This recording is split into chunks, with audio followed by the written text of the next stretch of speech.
When it comes to soundbars, Samsung has always been one of the best options out there. Today we are going to unbox and set up Samsung HW-B630F.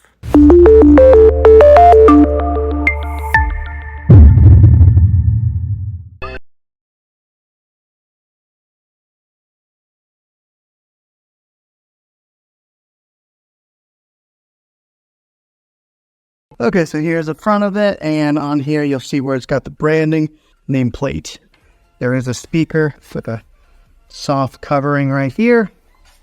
This is the back. It's got the big old hole here for the subwoofer outlet. The power cord goes here, and then here is an ID set button that you push here to get it paired up with a soundbar. All right, so let's see what's inside the bag here. The bag full of goodies. So they give you the power cables for one for the subwoofer, one for the soundbar.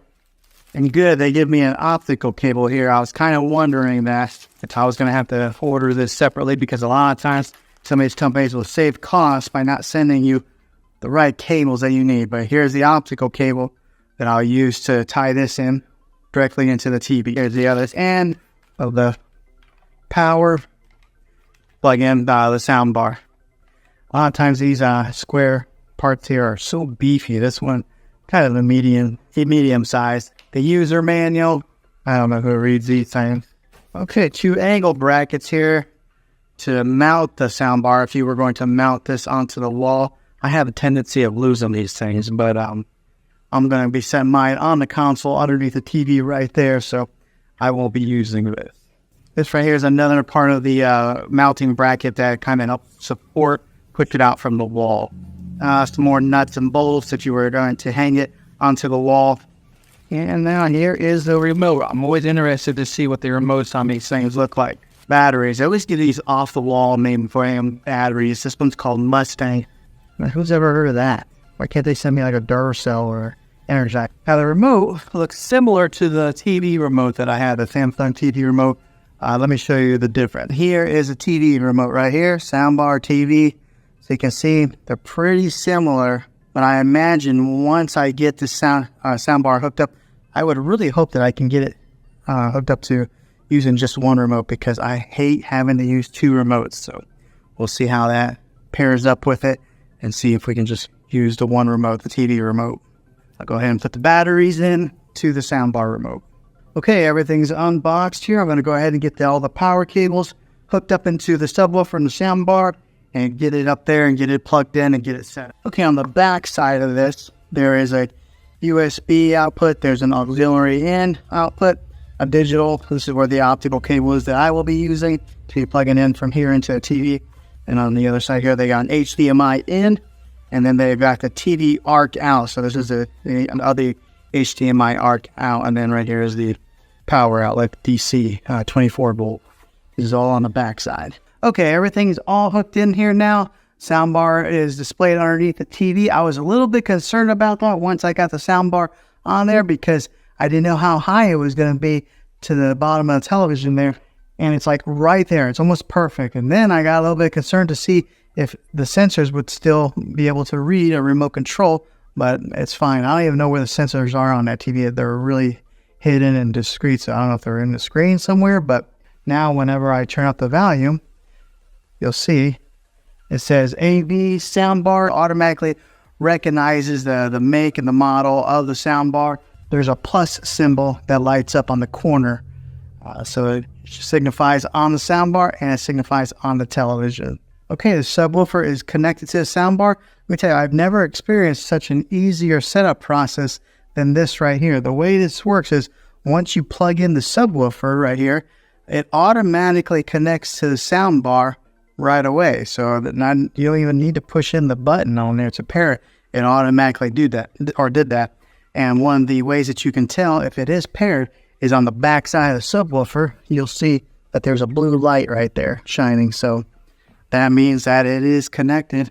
Another little bit of information: if it is blue, that means that it is connected. If it's red, then that means that there's an issue in the setup process. And if it's blinking blue and red together, then that means there is a malfunction. So make sure you watch the indicator light. But I don't think you should have any problems if you're hooking this up Seems simple enough. Now you are able to hook this up wirelessly via Bluetooth, but I mean, if they give you one of those optical cables, I really recommend to go direct line in. Sometimes you never know what kind of issues that you'll have going through wireless through Bluetooth technology. I know it's pretty solid, Bluetooth is, but if you can go wired in, definitely do that. So that's what I did, wired in. Okay, so the good thing is we were able to use the TV remote for the soundbar and TV together, so I will only be using one remote. No need to have two different remotes, one to run a soundbar or one to run a TV. Everything will be accessed through this one right here. This is a TV remote, so I like that. Less remotes is better. Okay, so we're going to do a little sound test to give you guys, I know it's going to be hard for you guys to really tell, maybe, depending on what kind of sound system that you have, if it's coming through your computers. But I'll give you guys a little test of what it's going to sound like. And I just did a little trial run. Let me tell you, it is a big difference between using a soundbar and just using the speakers on the TV. It gets pretty loud without having to turn it up very far. So much so that my wife is sitting behind me and she started squinting her eyes like that because it was just getting kind of loud for her. But listen in.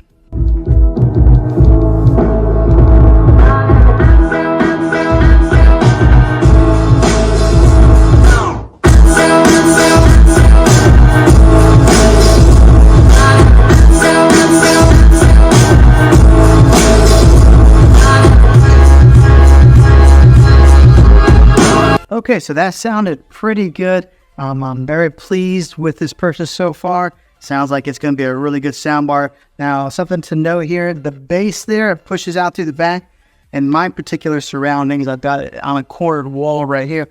But when it pushes out, it kind of travels up, so we could hear the bass really well. I know everybody's environment is going to be a little bit different. I do have a higher ceiling, so some of the sound that comes out from the top of the speakers is going to have to travel up quite a ways to kind of fill the room, but it does push out from the ends here. We can hear that perfectly fine. So if you do have a lower ceiling, you should be able to hear it and get all that rich sound that comes from this sound bar. But yeah, it's pretty easy to set up and it sounds fantastic. So hopefully this video was helpful to you. If it was, click a thumbs up on this. Go ahead and subscribe to my channel. I make tech videos all the time, and I would love to have you back in the next one. Take care.